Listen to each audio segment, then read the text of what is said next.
if we're talking about the Nicholas Latifi Award for worst driver in the worst car, Logan Sargent probably has that award. So Yeah, unfortunately, he did well. He He did did better than better. Ricardo. Okay, but still not. It doesn't say much. Okay, I'm just saying. I don't know. I was just saying. Ricardo spun by himself. Yeah, that was I weird think at I the missed end. that. Yeah, he did. It was like insult to injury for the dude. And I'm just like, I what think is he happening? kind of like I was trying to blue flag Perez, and I think he spun in the process. Yeah, He should be better than that. I just want better representation. That's all. I don't want some Florida boy goober like representing the United States anymore. Like he's not the guy. I don't care. Sargent seems like the equivalent of a quadruple A player. Happy Wednesday. Welcome back to the Delta Time Podcast, your one-stop shop for all things F1. Whether you're a seasoned fan or a curious newcomer, we are your guide to navigating the ridiculousness that is Formula One. Well, before we get too into it, we need a minute of madness with Michael. So, Michael, take it away. Hey, what's up? Based in Saudi Arabia. That's where Carlos Sainz's appendix went to die. Alpine tugboats. Jesus Christ. Cash App, Racing Bulls, Carb. If Red Bull's helping them, they're really bad at it. Sauber, maybe still be worse than Alpine, if you can believe it. Williams, they were fine. Haas, Hulkenberg got a point. Haas got a point. They have points. I can't believe it. Aston Martin, P5 from Nando, great work. LOL Stroll. Mercedes, P6 Russell, P9 Hamilton. This is their reality. McLaren, P4 Piastri, P8 Norris. Keep an eye on that for the season. Ferrari, Leclerc podium, good job, but Ali Behrman, rookie points. Good stuff from the kid. And Red Bull, here's the song of the season, guys. Sing along to know the words. Perez, P2, and Max is the killer of all joy. We're gonna hear that Dutch national anthem again all year. Yes, Hey, we will. We'll just be humming it to ourselves every once in a while, Yeah. just walking around the house like, God, why am I singing this song? Like, I hear Yeah. it all the time now.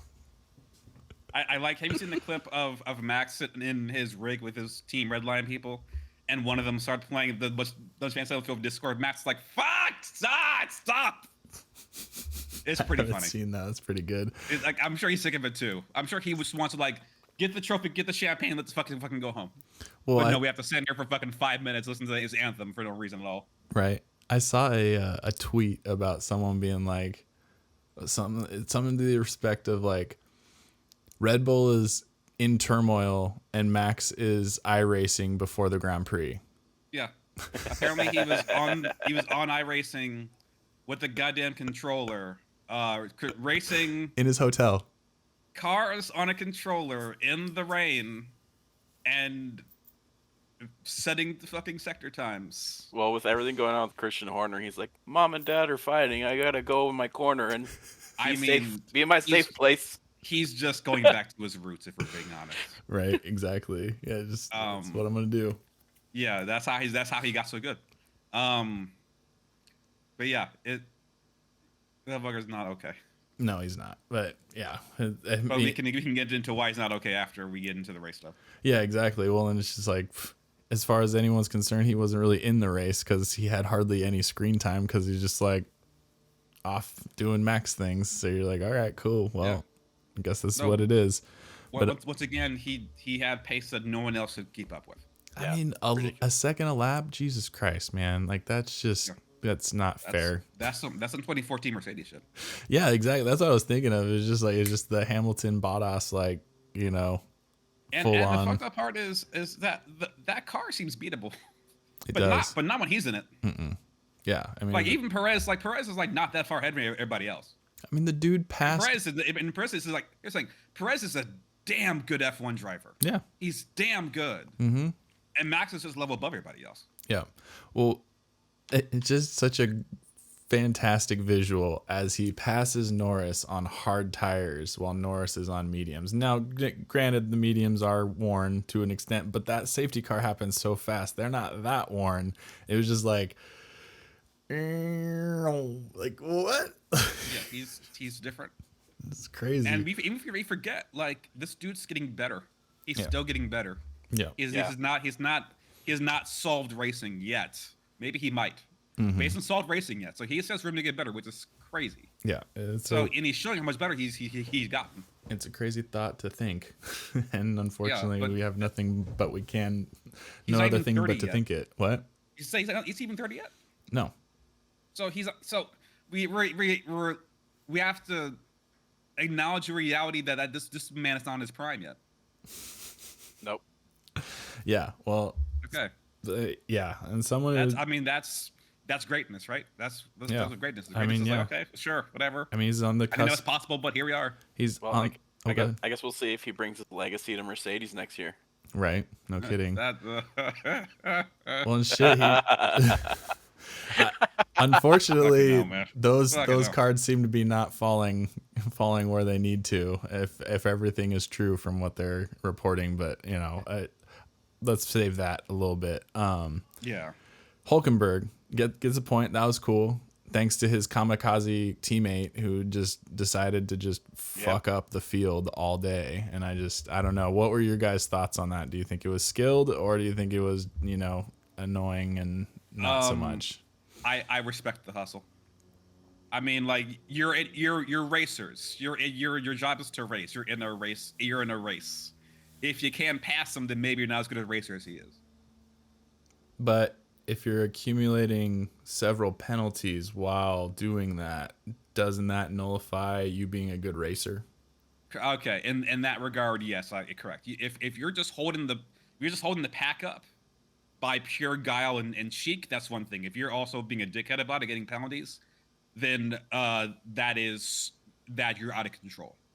I respect the hustle. I do not respect how you went about it. After Stroll gets DNF'd, somebody has to take it that way. Which is weird because he should know better. Yeah, he's shown he's known better. So yeah. Well, I mean, I even respected it to a certain extent because like Alex was on the post race and he even said that he thought it was a racing incident when he came and collided with Magnussen.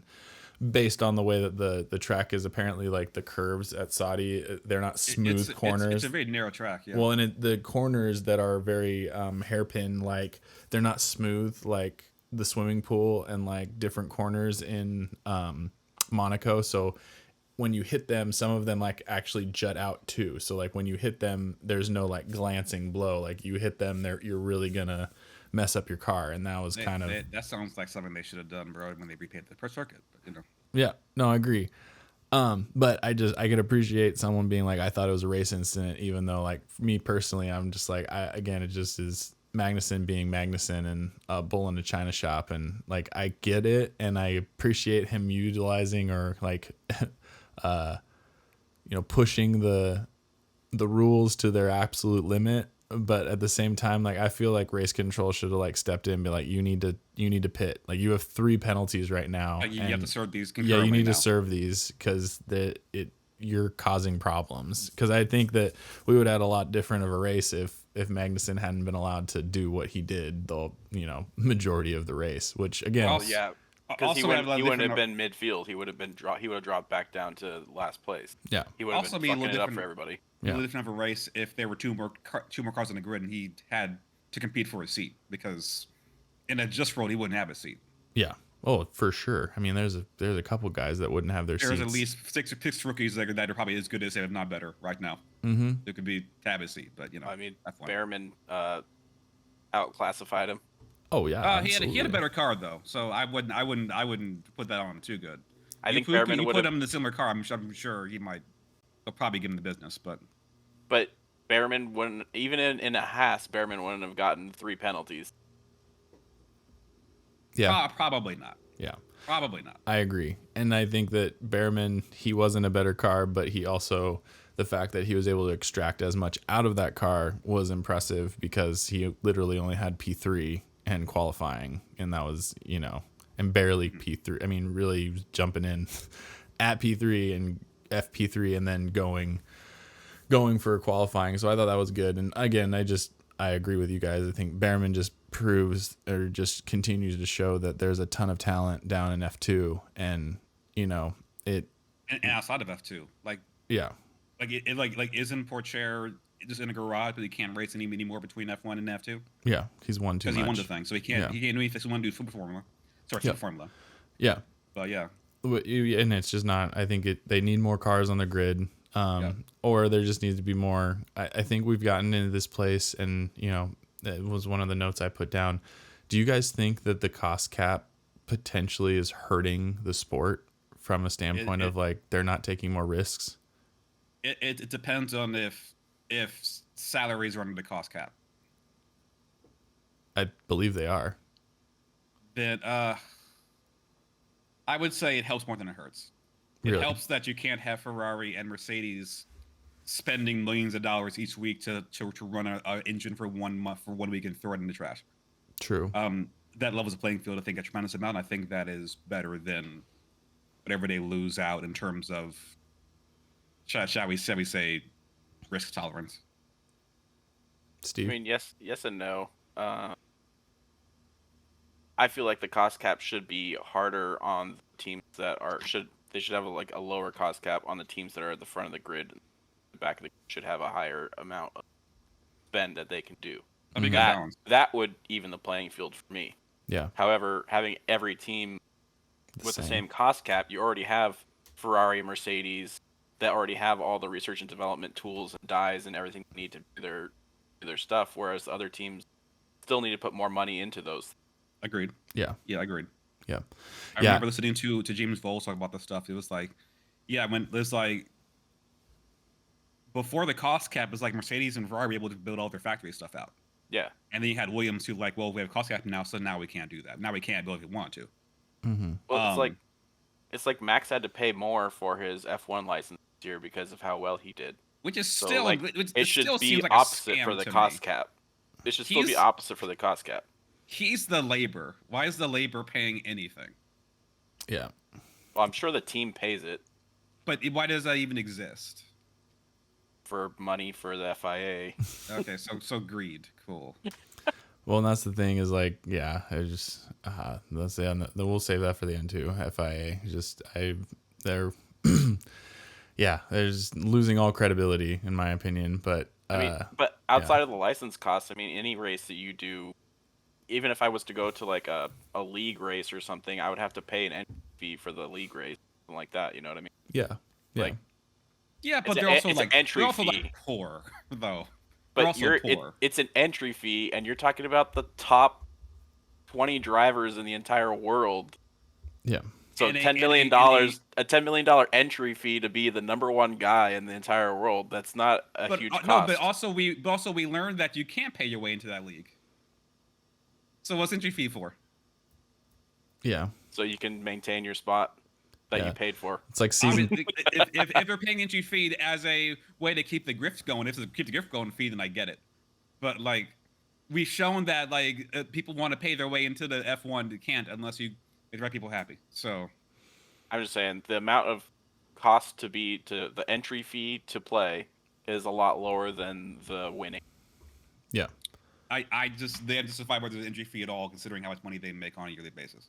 Agreed. I agree with that for sure. I guess my perspective on it is just I feel like the racers have become less risky, or like they're not putting it all on the line at times because they're afraid of wrecking and like then they've demonstrated now in the last like 2 years that you will lose your seat if you cost them too much money. You know what I mean? Go ahead.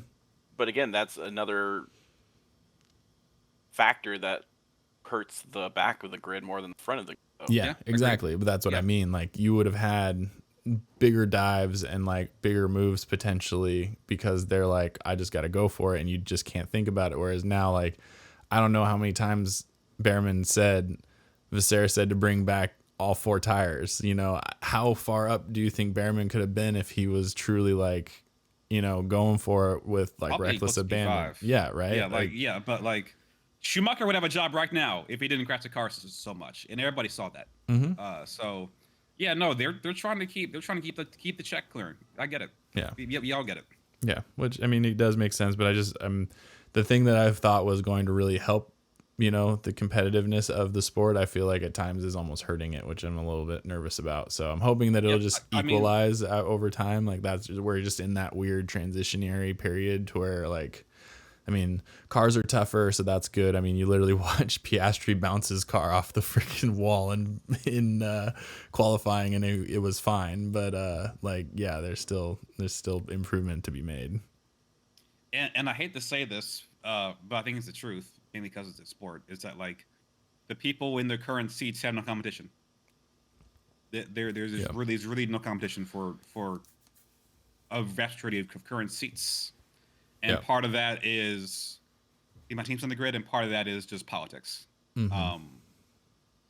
And as you're a young driver, I feel like unless you're the 1%, the 1%, how can you not just be disillusioned by the whole thing? Because you could be damn good, and you're like, there are people on this grid I'm better than right now, but I'll never get in there for things that are out of my control. Yeah. I mean, I do that every day at my job. How is this person getting paid 3 times as much as I do? Being a wage slave is universal. They don't even know how to make a PDF. I'm sure someone on the fucking paddock don't. Yeah, no. I had to press the power button on someone's monitor the other day. Newey still uses paper. Yeah, that is true. He's got They have the most sophisticated car development software in the world at the fingertips. That has been expensed by the company. He's like, no. Wooden service and paper. Yeah. And he makes cars that are crazy out of it. So what the fuck do I know, I guess? Yeah. Well, I was going to say, it is only crazy if you're not successful with the old, like, now he just seems like a genius carrying around a friggin' notebook with him because, you know. Yeah, I guess there's a thin line between genius and moron, huh? Well, I know there was one very obvious moron in the race, and it's probably not the person you think I'm going to say, but Ricardo, what the actual hell was he doing all race? Like, he just continued to. Did he have problems? Does anyone know? He was washing that circuit because he's washed. I didn't see it that he had any problems. I was looking for that. It was just, I don't know. Bad race. This man qualified P6 in a AlphaTauri one time. Just que sera. And they think he's better than fucking Sergio Perez. Yeah. One of the commentators on F1 TV did a projection, and he projected that Liam Lawson and Yuki would be on Racing Bulls, and Ricardo and Max would be on Red Bull Racing, and Sergio was going to retire. That's been the kind of the plan. It's like I don't know, Checo is going to tolerate. Once you've been in that car that good, I'm sure it's hard to go down into a car that's shittier. Yeah. So maybe he's like, I peaked here. Yeah. I peaked, and let me get the fuck out of here. Yeah. So maybe. And it was Lawrence Barretto, and sometimes he has some inside information, but I'm just like, no, there's no world that happens. And he's like, Kimi goes to Williams and Alonso goes to Mercedes. And I'm just like, okay, well, for one, you're trying not to touch the freaking Red Bull drama right now with the 50-foot pole. 2, I don't even know if you believe those predictions that you just gave. Like, kind of wild. Yeah. And it seems like the secret now is like Antonelli was gonna get the Mercedes seat, but if Max becomes available, they're gonna give it to Max if that fucked up reality comes up, and they put Kimi in Williams, which means they're legitimately thinking about Kimi for Mercedes, and Lewis leaves. Yeah, which is fascinating. Could be make for a wild, silly season, that's for sure. I mean, like only like what 7 or 8 drivers have a contract. Yeah, through next year. So yeah, regardless, it's going to be the way no matter what we do. Well, you'll always have one in perpetuity. It's Mr. Stroll. Yeah, and also Fernando Alonso is up for a contract, and he's looking around to see like what his options are because he's a smart man. Yeah, I love everyone talking about his strategic talking and during his press conferences and stuff. Like, he just continues to be like, I'm very motivated, I can do, blah blah blah, and just like saying key things and always just talking, like basically saying like, Aston, you better get a deal done or I'm out. Like, I'm out of here. I think it's about money. I think it's about the car. Like, Aston's has went from arguably the 3rd best team on the grid for the first half of last year to now being the 5th best team on the grid. Yeah. True. And I'm sure he knows that better than most. But I mean, I know that he's probably strategically trying to get that deal done. So he essentially has 2 equal options. Like, he has 2 fully prepared options ready for him. You know what I mean? Like, he can stay with Aston and collect a check and potentially continue to improve that car, or he can go to Mercedes that is, hopefully on their way to figuring things out, but it doesn't seem like it because they literally seem to get slower all weekend long. Yeah. They like come into FP1 and like, damn, they look good, and they're just like, Yeah, they did. Yeah. But I mean, like, Russell has pace. I'm not sure if Lewis was doing some weird setup stuff again, or he was just checked out. But, you know. I just feel like he can't be checked out because he's just that kind of dude. Like, if he's in it, he's in it. You know what I mean? I don't think he can. But what if Russell's happens when he too realizes all that or he's not nothing in to it, me. though? Because he is not in it. He is nowhere near in it. Yeah. And it's not his fault. And else is not his fault.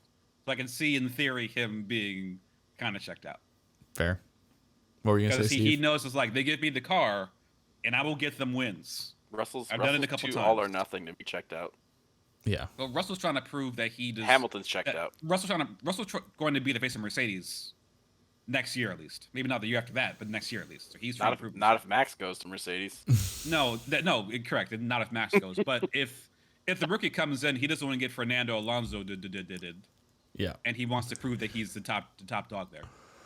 Yeah. Because it seems like in a way, Kimi is their new Lewis, or whatever the fuck that means. So yeah. Like, in F2, Kimi's mid-grid so far this year. yeah, his team doesn't seem that good. Yeah. Prima's having issues apparently. Yeah. But that actually is a good point. Steve, you were mentioning this weekend that F2 was super exciting. So why don't we take a fresh, like, get a fresh eye on that? What did you notice? What do you think? What were your thoughts? So You gonna watch it more? I watched the sprint. Mm-hmm. I went back and I watched Bahrain, and then I watched the Saudi Arabia.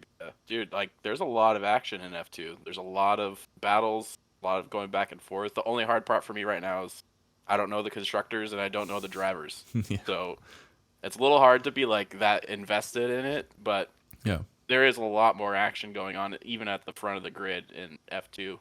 Nice. Well, like, yeah, I think a big part of that too is seems to be a lot more safety cars.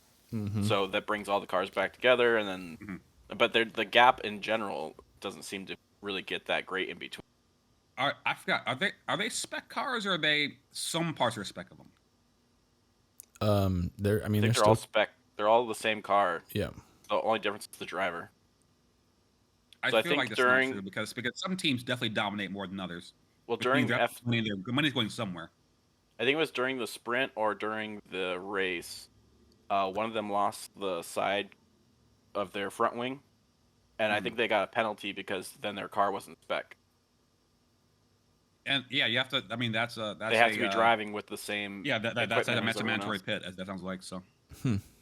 That's interesting. I'm gonna have to check that out. I saw like the summary and then everything left my brain after watching the F1 race. But, Same with no, you, like, like the not fact- knowing the constructors or the like drivers or anything. You're just like, I go team. Like, yeah, that looks fun. Yeah. Like, The fact of the matter is that like these boys are racing for their careers. That's why yeah, they're racing for their actual careers. yeah, So they're going to send the court to be like, well, if I stay behind him, I'm done. So I have to try something. So they're willing to try shit. And then the F1 drivers who are set, they have nothing to fear. Yeah. For the most part. yeah, exactly. As long as they can show that they're consistent, they're gonna keep their seat. Yeah, as long as they can prove that they're not going to make anybody's life harder, they will have a job for a while. Look at the Haas team. So Yeah. Well, I mean, going back to kind of what we were talking about, like if you have the ability to keep someone behind you without having penalties, go for it. Lewis gave a clinic on that with Piastri. I felt so bad for that guy because he couldn't get around Lewis to freaking save his life. And like, I mean, if One second. What? We'll go back to this. But F2 Oh. is single spec series, and all teams use the Dallaria F2 2018 model. oh, okay. So they're all spec cars. That's good to know. Okay. I didn't know that. I'm researching as to why some teams still dominate more than others. So Interesting. But go ahead. Back Oh, to yeah. Lewis teaching a masterclass. Yeah, like that was the thing. Like if Magnussen had been doing that all race, no problems whatsoever. Like I had no issue at all with that. Like he truly just like no matter what Piastri did, he seemed to have like an answer for it. And I felt bad for the dude because I was just like, oh man, you have so much pace, but Lewis is just like parking it on all the right freaking spots. And that's all I can do. Still just like. Well, all I can do. The Mercedes is faster in the corners, but the McLaren's faster on the straights. Yeah, so I was just like waiting for it to happen. I was like, well, on the bright side, he's got to get out of your way eventually. But it definitely I mean, it's good he got fourth, but it was just like, oh my goodness, like if you were any further back, like that would have really destroyed his race. It's because Lewis can't attack him, and Lewis doesn't have the car to attack him. Yeah. So all he can do is defend for his life and try to maintain the spots he has. Well, and him and Norris, taking the gamble of another safety car, which again I was hopeful that would happen, but again I feel like people are overly cautious because of the fear of costing the team money, to where it's like it's almost like Stroll got in the accident and it's just like everyone's like, well, their like butts puckered and they're like, oh no, don't do it again. It's Stroll's second year DNFing on the circuit. Is it really? I didn't even know that. That's hilarious. He DNF'd last year for mechanical issues. Oh and that was a driver mistake. He took the curb too hard, hit the curb, cracked the suspension. His car was done. Like that was a mistake he shouldn't have made. Well, and the best part is like he has the balls to like yell at his engineer. Like it's the funniest. To be fair, it seemed like his engineer was not paying attention, because his engineer was like, "It's like, can you drive it out?" He's like, "Fucking no, I'm in the wall." Which I thought he was justified for that one. As a noted Stroll hater, I thought he was justified. Fair. I just was like, I don't know. I just at that point, I would be like, no. If they looked at the broadcast, it'd have been like, oh, this car's in the wall. It just goes to show that he wasn't even worried about Stroll. He was trying to help with Fernando. No, this car's at the wall. So what the fuck was he even asking? His engineer's just on his phone playing Candy Crush. Like, it's just Stroll. He's gonna crash. Yeah, he's like, I crashed. He's like, yeah, what? Are you good? Are you fine? Are you all right? Oh, all right. I'm done for the day. They don't have fucking 8 screens in front of them at once. Yeah, it's true. Come on now. Fair enough. It's just like to me, I'm just like I would be so like, again, not the same person, but I just would be like in such a place. I'd just be like, no, I'm in the wall. I'm sorry. Like I just like, but Stroll's just like, I'm in the fucking wall. But also, if I'm an engineer, if I hear something like that, what's your first look to the onboard footage?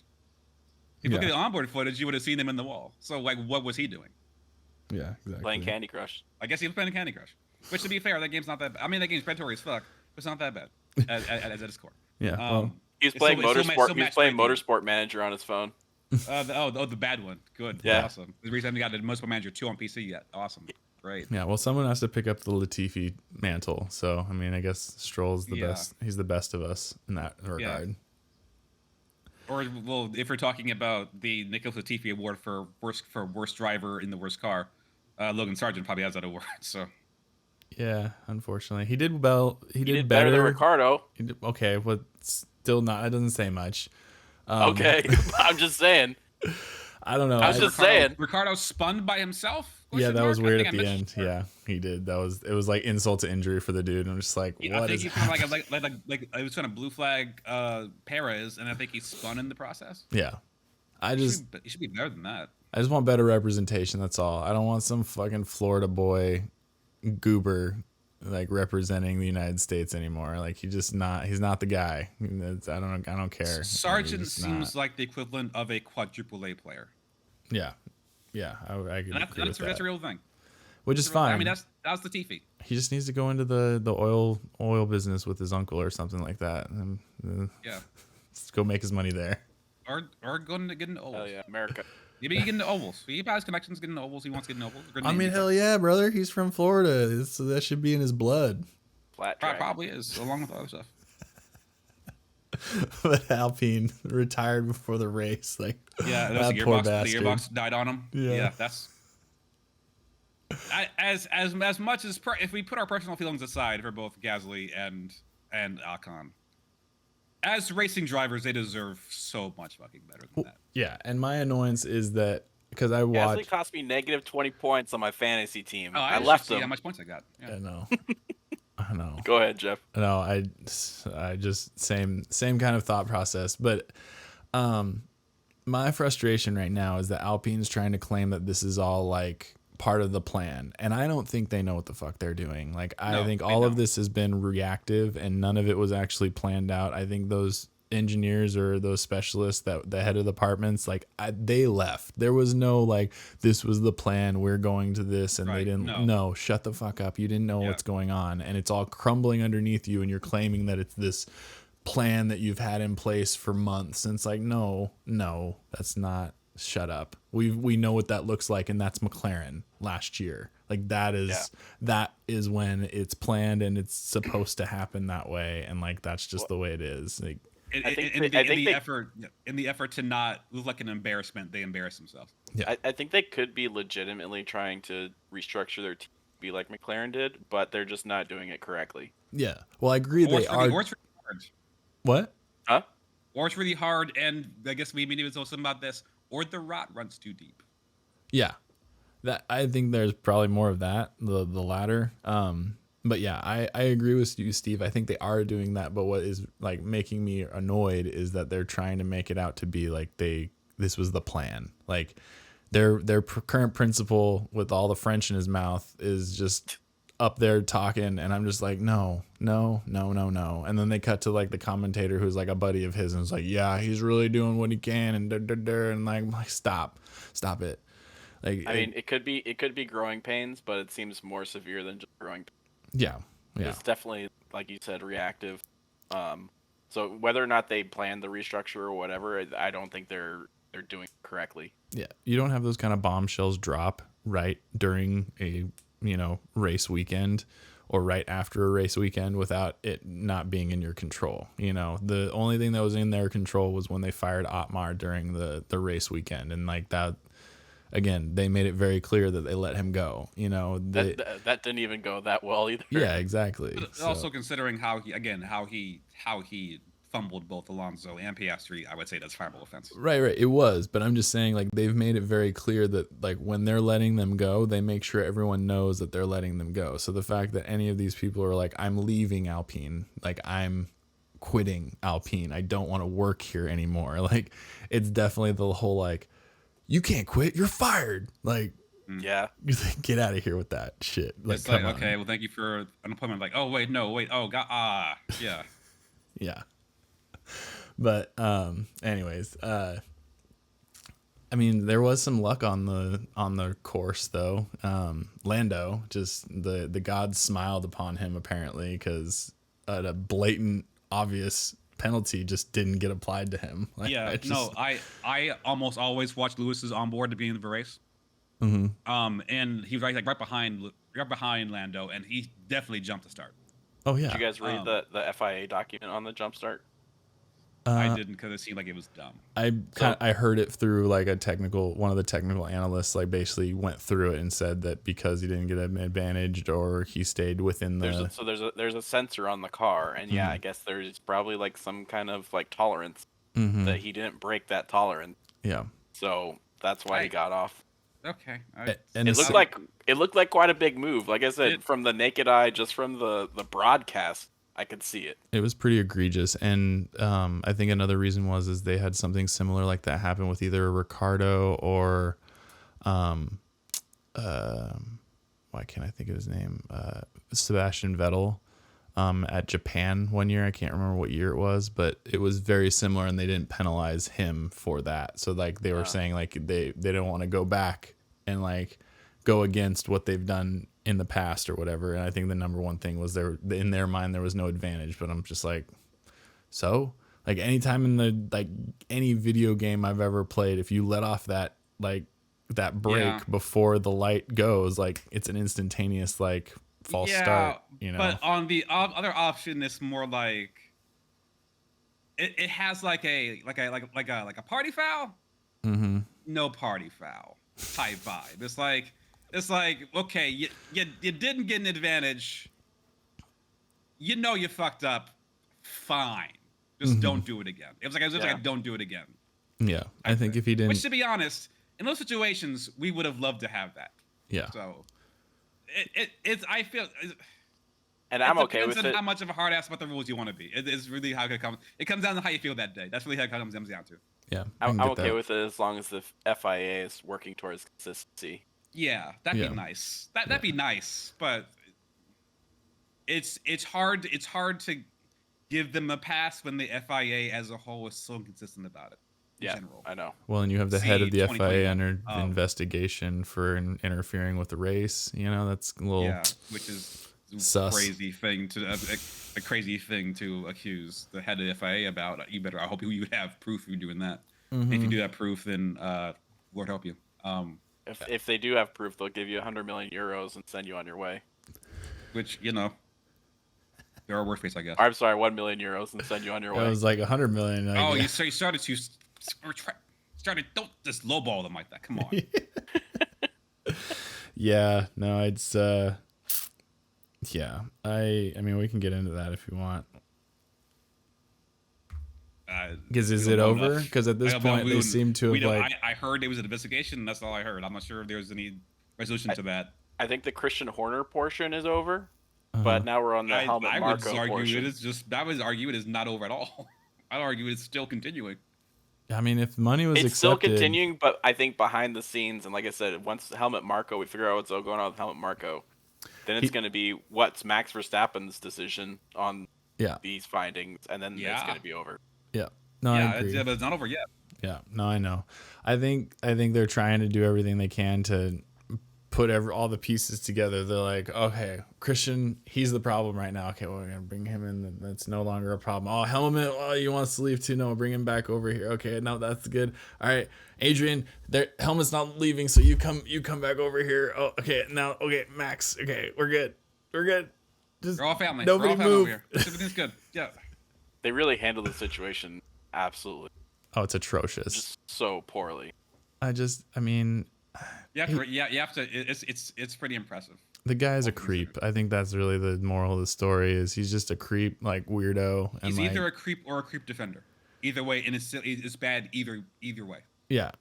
So I don't. How do you say someone is in the wrong and you fired them, but you also paid them like a bunch of fucking money if they're in the wrong? That sounds like if they're wrong. It seems like a slam dunk workplace lawsuit case. Well, unless you know you're in the wrong, and if they go to court, you're in trouble. Yeah. Exactly. I agree, and that's. I mean, I'm a firm believer that like anytime like nobody's in trouble, they settle. Okay, so if they settled, that means whoever the fucking accuser was wins. Like whether it's by the court of law or not. They were saying we're innocent, nothing happened, while settling at the same time, expecting us to believe that. That's literally what happened. Yeah. Well, I sent Jeff a Google Drive that was on Reddit that had the alleged text messages in it. Yeah, we'll throw up some of that.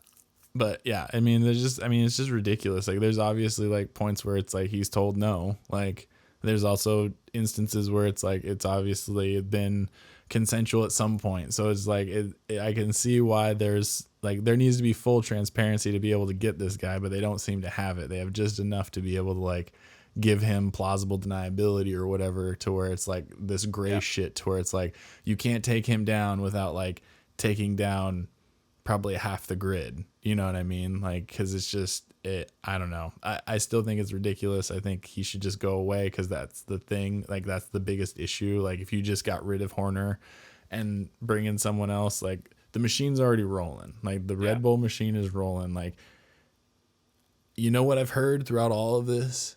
If Helmut leaves, we're fucked. If Max leaves, we're fucked. If Adrian Newey leaves, we're fucked. The only thing I haven't heard is if Christian Horner leaves, we are fucking screwed, guys. Like, no, never. That has not been uttered, because they don't need him. He's a CEO. Like, no one ultimately needs the CEO once the train is rolling. The CEO has the vision, gets it going. Once they prove the concept and it starts to basically run itself, the CEO is no longer needed. Like, they are only needed if there's like new like trajectories or paths that you're trying to take that you're not already established in, you know? So I don't. The right move is Christian Horner resign. Yeah. If that is not what happens and the other key people leave, I will no longer be a Red Bull supporter. Like, it will become, I'm a Max supporter, and any Red Bull stuff I have is from the time that Max or Sebastian Vettel were successful. You know what I mean? Like, before the stain.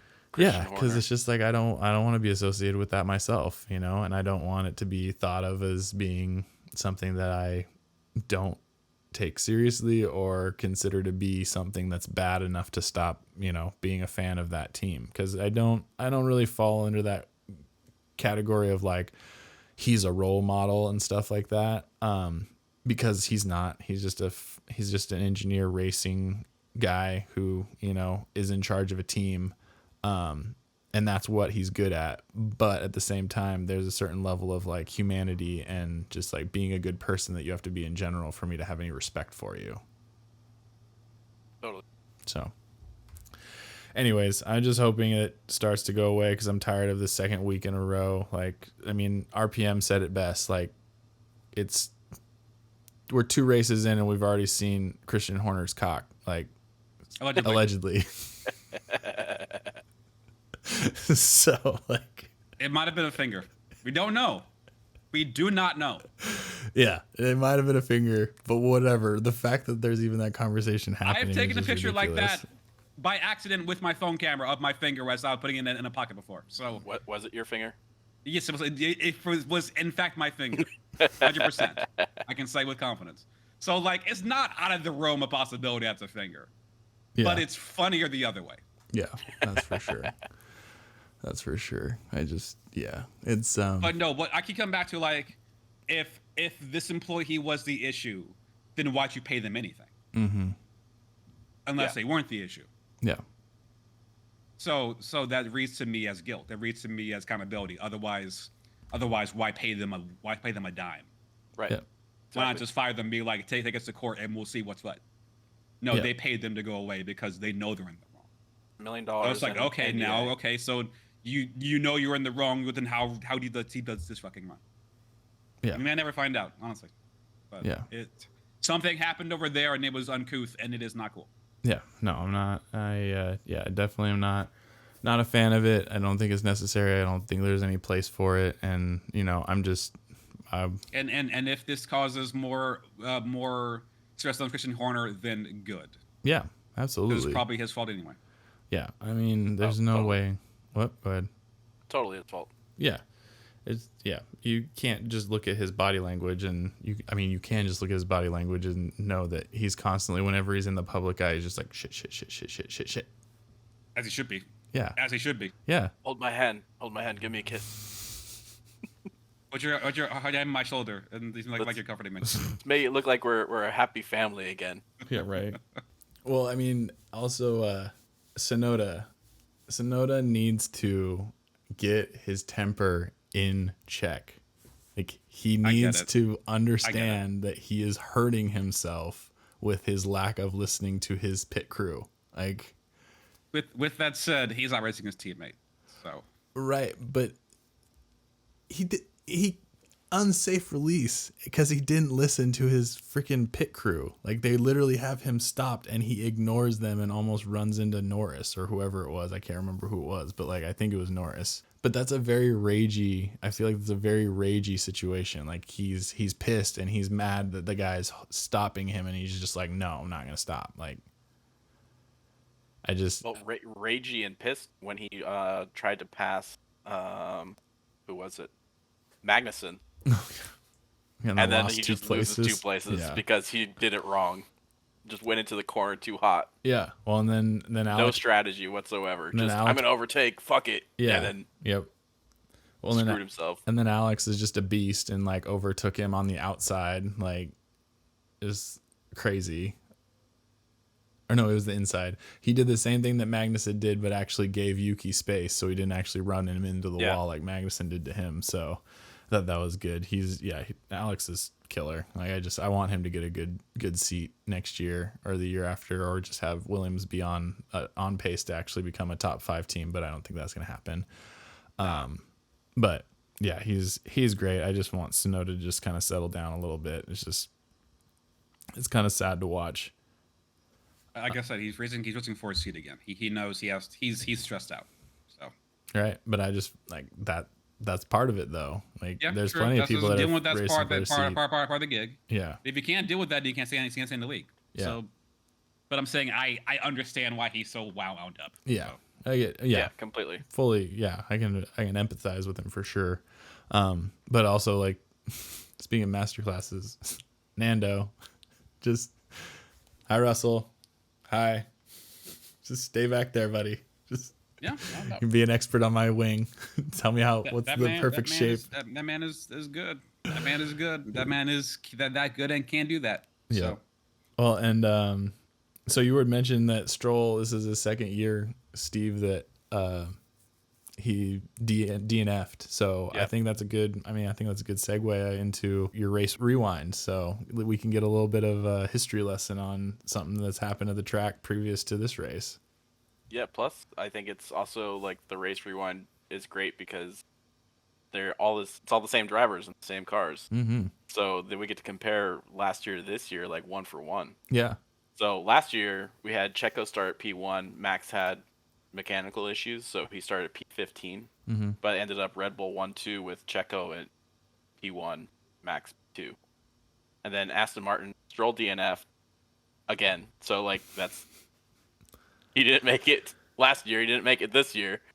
Alonso started P2, finished P3.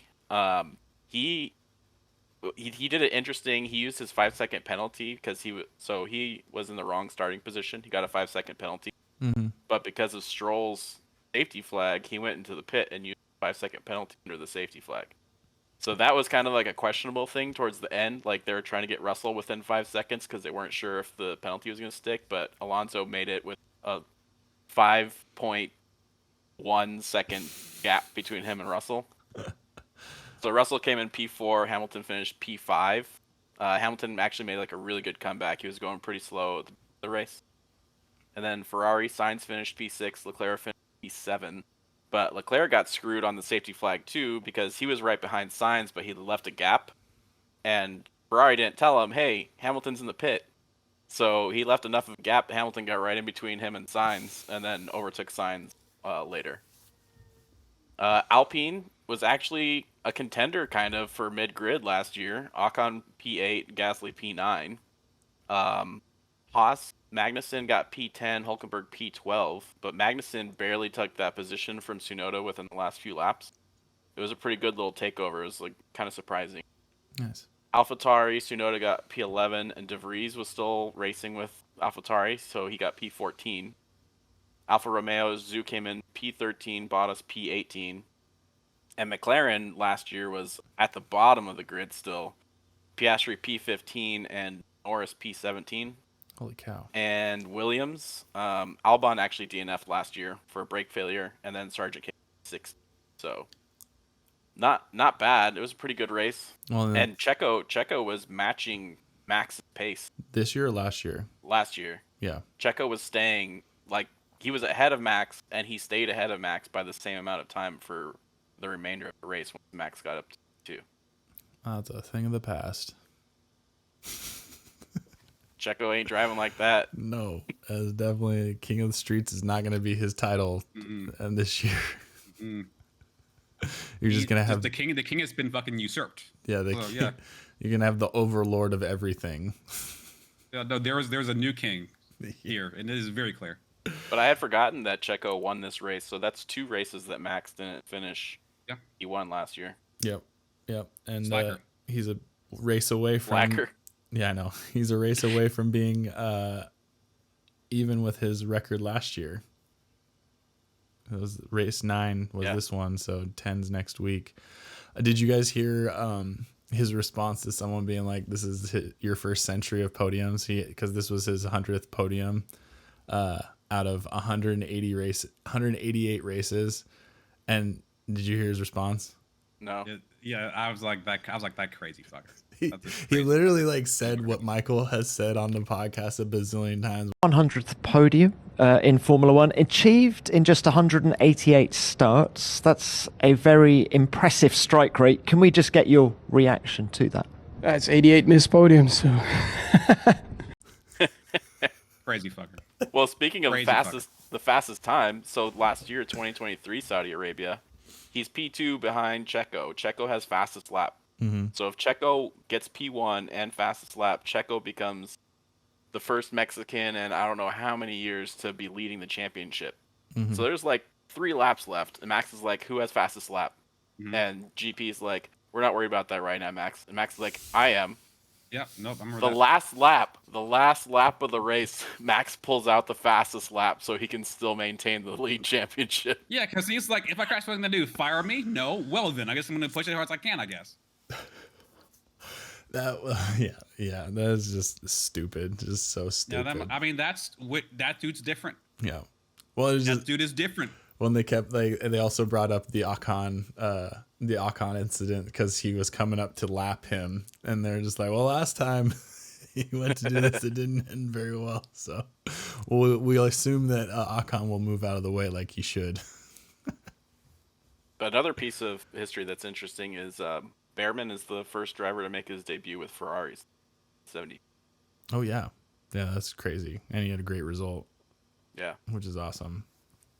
But yeah, he's again.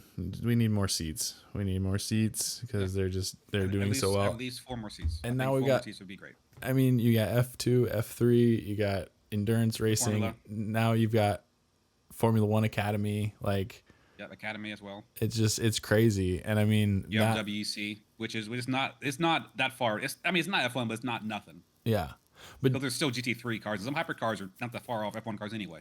So you have endurance racing and you have Formula E, which is again better than not racing at all. So, yeah, well, absolutely. I'm just glad that they're going to be able to get women into the sport potentially to be actually head to head because they should be able to. There's no reason that they can't. Getting women into the sport isn't the issue. Is getting the misogynistic assholes out. Okay. Is the issue. Right, but one has to happen regardless. Agreed. You know? Yeah. So, No, you as with most progress, you do it kicking and screaming. You do it dragging them kicking and screaming. Yeah, and I think And to regret, yeah. and it was good. I mean, there was no accidents in this first F1 Academy race. It was cleaner than F2. Yeah. Yeah, it was cleaner than F2. Also, the only downside is that the winner, Doreen, she races for the Mercedes sponsored version. I don't know what they're called or whatever. Like same with Formula 2. I have no idea what they are. We'll learn these constructors and drivers eventually. Yeah, we will. But anyways, it's basically the Mercedes one because it was Lewis literally went to like the podium ceremony and was like standing up there and like cheering for her and stuff. But unfortunately, she got a 20-second grid penalty because she did an extra lap.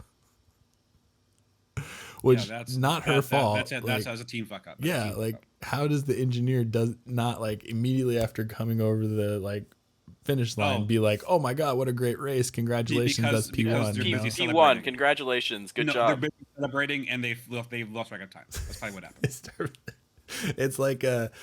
It's like celebrating with someone, like if you're like with your wife somewhere and like some score happens or whatever, you're just like cheering with them and like your wife's right here, like no, like you should probably address this person before you start like partying with the boys. Like, well, I think they or the didn't. people, I should say. What they didn't, and they did her dirty. Yeah, I just felt so bad because I mean there was so much, like I was just getting annoyed because like what's her name? Wolf. Why can't I think of her name? Susie, yes. Jesus. Susie Wolf. Like she had posted a bunch of stuff on like social media leading up to it, like a picture of like the grid, and you know how they do like the F1 photo like with all of them, the cars, like they had that, and like she was saying stuff like how happy she was and like this is the first real year that like she considers them like being in it and stuff, and it's just like all the comments are like, oh, we're going to have twice as many safety cars and just wait for the accident on turn 1. I'm just like, dude, stop. Like, it's not necessary. It's so not necessary. Well, it just some makes... people are fucks. I think that's one of the cases. Yeah, I know. Humanity sucks. That's a blanket statement for sure, yeah. More than you'd think and more than you'd hope amount of humanity sucks. Yeah. Well, a big thing though is if you look at Behrman's car after the race, like the shot where you're looking at his face and the side pad, it's crushed from how many G-forces of his helmet pushing in. So he doesn't have the neck strength. So it's like he wasn't F1 ready. There's a lot of strength that goes into driving the cars at that speed. So like, I'm not against having females drive F1 cars at all, but. At what level is too much? Like there has to be a woman that's going to be able to have the strength and everything eventually. Yeah. But like, at what point are they getting to where that could be keeping them from getting into F1 besides the limited? We don't know yet. We haven't allowed a woman to get up to the spot to threaten to get to that level. Judging When by a the woman gets to that level, we will find out. judging by the physicality of the males that are in F1, it's not going to be long. Like, think about these guys. These guys are, most of them are pretty scrawny dudes that like they pretty They're much just, like, just muscle and train. sinew. Yeah, they basically train their necks and stuff like that. Right. And I don't think it's a whole. I don't think it would be a whole lot of time. Like, it's not like a tennis situation where you need to wait for like a Serena Williams to like be around to like legitimately compete against like a male in the same sport. You know, I think it'll be quicker. I think Ken Block's daughter is racing in the F1 Academy. I don't remember and her name, but yeah. I know that she's done a ton of like, I mean, if you've done like dirt racing and stuff like that, you're dealing with those kind of G's and like back and forth. So you're already like training your neck and stuff like that. So I don't think it'll be long. I understand the sentiment, but I think of Leclerc as like a very scrawny dude. So like if he's able to be successful and like make it happen, then I don't think that that doesn't raise the bar. It's not like he's the world's strongest man that like is doing this or anything like that. So ideally, I don't think it should be long. You know, I think it could be year. If they're quick in the car and can handle the G's without passing out, they should get a chance. Yeah, exactly. Yeah, 100%. Yeah. But that's what I'm saying though, is there's something that has prevented, besides what Michael said. Has to be something else, another mechanism somewhere that's preventing from going further. And it's just it's just misogyny. It's just misogyny. Unfortunately, to an extent, because you just think about it, it's just the way it's been. It's just an easy, it's an easy divide. It's like girls don't do this. Girls don't care about racing. Yeah. You know, like that's kind of like feel like just the sentiment that's just happened for too long. And it's very easy to see some girls on a kart race and be like, girls don't care about racing. Girls don't care about racing, to not fuck up your entire fucking worldview. It's just misogyny. It's all it really is. Yeah. So I'm plan on fully, you know, exposing my niece and, you know, if I have a daughter to karting and racing and stuff. Like I joke with my in-laws all the time. I'm like, you don't understand. Like, I'm gonna push Avi to race just as much as I'm gonna push Roman, because it'd be great to have two cousins like racing each other. Like they're only a year apart. Like exactly. Like that's the thing. Like it'd be a very good tool for each of them. And yeah, again, it's a pipe dream or whatever. But like, it's not like I look at her and I'm like, oh, well, she can't do it. Like no, I bought her a car for her first birthday because I'm like, yeah, let's start indoctrinating this kid early. Do you already start tying weight to Roman's head so he can get the neck strength? Well, his head's so freaking big that's just it doesn't. Like he's redoing by the time he's 5. Yeah, he was blessed with this dome, so he's already like doing neck training just with his own head. But yeah, so I'm excited to see more of that. Like you bringing up F2, like I'm glad to look at that more, because I kind of sloughed it off as being like, oh yeah, it's the next one below. Who cares? Like. It's nothing special. I kind of thought of it as like Formula E, which is not the same at all. No, it's completely different. So I thought it would be more like Formula E too. I mean, it is slower to an extent, but you still have the engine noises, still have everything going on, but the action is way more there than in F1 is F1 right now. And if you want speed, Super Formula has the speed. Those cars are quick. So. Yeah. F3 wasn't bad either. F3 is pretty close to F2. Nice. As far as drivers trading position. No, and that's the thing that's kind of nice to watch, because we're not getting a whole lot of that in F1. Yeah. So. But yeah, I mean, it was a good. And F2 Monaco, Michael, smaller cars. No, that'd be awesome. No, that would be a better race than the main Monaco race, without question. Yeah. I would happily watch an F1 race if they were driving F1 cars. Watching them drive F1 cars makes that race, I would say, unwatchable. Yeah. Unwatchable. Unless there's weather. If there's weather, then it's pretty something close to watch. To the racing that we've been getting anyways on any circuit. Because the fact remains, and I will bang this drum until they fix this drum. It is possible to put your car in the middle of the track and no one can pass you. You can park the bus the entire way around basically every part of that circuit except for the straight. Yeah. I mean, Checo won his race on shit tires. His tires were gone. Lewis like seems like a lot of people win the race on shit tire. Like Lewis won his race on like old tires back in the day. Yeah. So like the cars are too big for that circuit, but they want to keep going because they want to go to casino. So I get it. Yeah, and it's fun in the race. They have or the rain. they have the table set out right now. Yeah. The rain makes it fun though, because then then you get some passes on the outside and stuff like that. That was cool because then if you're brave enough to go off the racing line, you can really get an advantage. And like watching George that one year, or even Gasly, like that was crazy. Like I wish there was a way they could just like wet down the track and be like, there you go for it. Speaking of which, I think this is kind of relevant. iRacing, which I think is the racing game of choice for professional racers. Mm-hmm. They finally added rain or added a weather system to their game, and it's crazy, man. So we're gonna lose you for months. You aren't gonna lose me anymore. You're already losing me now. Okay, good. But only thing that's gonna lose is my other hobbies if I get more into rain racing because it's wild. It's bye book club. That's a different matter. No, it's just like the way that there's track evolution and the way this like in torrential rain is like it's effed. There's rivers, there's puddles you have to avoid. It's like, oh, I broke a corner of my car was on this puddle, so hydroplaned, and now I'm just along for the ride. We'll see. Am I on the wall? I am. Oh, yep, I thought so. Yep. It's like you have to be more focused. You have to change your style. You have to use I'm very familiar with the line now. Familiar about how to find drier lines, and also as the rain stops, like the drier lines open up, it's like the way people drive changes. It's really crazy. Yeah. And also they have it set up now where it's like they have a precipitation percentage in the races, and you don't know if it's going to rain again. That race session, you don't know. That's you so get put in that session, and you look at the weather forecast, and you figure it out, just like real racer.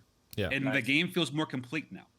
And listen to other like semi-professional racers talk about it. It's like it seems like they did the best job. It seems like it is cutting edge, legitimately cutting edge. That's cool. Being in the pack and being in the spray is fucked. Yeah, I bet. When they say you can't see, and I was listening to Jordan Opmier, who's a former now F1 esports racer, former racer. He's like, yeah, the spray is that bad. The spray is that bad. So it seems like it changes the game regarding online competitive racing. No, that's cool. Yeah, because I mean the most exciting races we had last year and the most exciting qualifying were the ones that it was like raining off and on. Like it just like, oh, it's raining. Now it's done. Oh, it's gonna rain again. Oh shit. Yeah. Oh no, what's happening? What do we do? I know for me, I can race in the dry. I can race in the wet. I can race in the semi-wet. I still can't figure out when to. I haven't put in enough time to figure out when to switch from wet to dry, when to switch from dry to wet. I need to put in that time. Once I put in that time, I'll feel comfortable. But yeah. But these are the new things you need to worry about if you want to race online in iRacing. And that's pretty cool. We'll look for those highlights of you racing and getting your podiums in the rain. I got one podium. Yeah. So that was nice. I threw away about 3 more. Threw away 3 more? I gotta tell you guys, for every podium I show you guys, I threw away about 4 or 5. Okay, well, we need to get the footage of that so we can put a compilation of. I've asked them for some recordings. We will talk about it. That'd be great. Yeah. Well, shoot. Well, we got a week off before Melbourne, so. I'm sure things are going swimmingly right now. Yeah. Well, I mean, it's just we're gonna have a week of just bullshit. Then it's just gonna be. So how am I going to leave? No, he's not going to leave. He just talked to the vice president of Red Bull fucking proper. So no, he's not going anywhere. But is he really? Who knows? I don't know. Do you know? Nobody knows. Nobody knows, but it's probably going to be wild, whatever it is. Yeah, well. We're in the pre-silly. The season already has enough nonsense for 2 seasons. Yeah, I just don't know if I can handle the like, it just sounds like a fighting married couple that gets on the radio when Christian tells Max good job on his race, because it's just like, well done, Max, blah blah blah blah blah, and then Max is like, yeah, Good for the Yeah, we team, won. for Good. sure. Yeah. Uh-huh. In any other season, the big story would be about how shit Alpine is. I know. And then Lewis, arguably the biggest driver change in F1 history, happens. And I'd argue another season, they'd be talking about that literally every 25 minutes during a race. Yeah. But then we have Red Bull, who are shitting down their own lead publicly. Yeah. And airing out all their dirty laundry, whether they want to or not, and is going to call the team like that team is going to fold. Yeah. I'm not sure a team like that can handle this. This team's going to fold. I don't see how they can. I don't know how it gets back to zero. I don't think because it ever can. if a smidgen of what has been coming out has been accurate, then the rot in that team is deep. Yeah. Definitely. Yep. So well. I mean, you understand now how much rot can destroy a team. So. Yeah, I mean, how much rot can destroy any kind of corporate company. Exactly. Like, that's the thing. As soon as you have someone at the top that's poisoning everything beneath them, then how can you figure out where to start pruning? Yeah, and then those smart people go to other teams and make them better. Oh, yeah. Well, then isn't the lead engineer, one of the lead engineers following Lewis to Ferrari now? Yeah, for Mercedes, yeah. Yeah. So that's what happens. That's what it is. And I mean, that's the thing. If you piss off the best employees with incompetence, eventually they will leave, and then the competent employees might follow them out. So. Well, it's changing. It's no longer cheering for laundry like it is with other sports. Like, you follow racers. So like I said, if Max leaves Red Bull and Red Bull has this huge black eye and refuses to make it right, like, yeah, I'm gonna cease to be a fan. I'll go back to Ferrari, or I'll go to McLaren. Like, those are we're gonna see exactly who won't go to Mercedes and Max goes to Mercedes. I might go to Mercedes, but I hate saying that out loud. I don't know. It's hard. Like, You'd rather go to Ferrari where Hamilton will be than to Mercedes where your boy is gonna be. To be fair, I don't have anything against Hamilton as a driver or even a person. So I wouldn't have a problem with cheering for a team that he's on. Like, again, Red Bull was something that, right. I'm just saying, Max is your boy. I know he is, and I appreciate and I love, like, his skill, but at the same time, like, I don't know, I part of why I wouldn't go to Mercedes is just kind of the optics. Like, it just looks like I don't want to seem like I'm a flip flopper. So, like, I don't want it to, like, I think you're worrying about that more than we are. Well, fair. Yeah. I'm just saying you're a Max fan. That's how my brain works. It doesn't matter what team he's on if you're a Max fan. So, yeah, I mean, I would ultimately I rooted for Mercedes while, Michael Schumacher was on Mercedes, so that kind of was like what it was too. But I mean, it just hurts because, like, Red Bull has always been my brand just in general. I just love the idea of Red Bull. It's always crazy stuff, doing crazy things. So, like, when they got a F1 team, it was a no-brainer for that to be my team, And then just the fact that they actually rose to, like, being, the top of the ranks was just a bonus. And, I would have had no problem just rooting for Red Bull and just be like, whatever, it's an energy drink company that has an F1 team. Like, I don't give a fuck, like, how good they are, but yeah, at this point, you're just like, I don't want to also support something that is, bad at its root. And if Christian Horner is at the root and he's a percentage of what it seems to be, I don't want to support that. Yeah, same. So anyways, we'll enjoy a kind of a break between, but next is Melbourne, and we'll see if Ricardo can bounce back in his home continent. Yeah. And I'm looking forward to the dog story of professional sim racer Max Verstappen really taking time out from his career to race thing a shot. So yeah, I couldn't have said it better myself. It'd be nice for him to grace us with his presence, on his break between iRacing. Yeah. I still want to see him and Alonso do the Le Mans. Oh yeah, I want to see. No, that'd be more interesting than anything happening that fun season. Basically, but anyways, as always, like, subscribe, give us a comment, let us know what we can do better. Aside from that, guys, as always, it's fun, and everybody else, take it easy. Peace.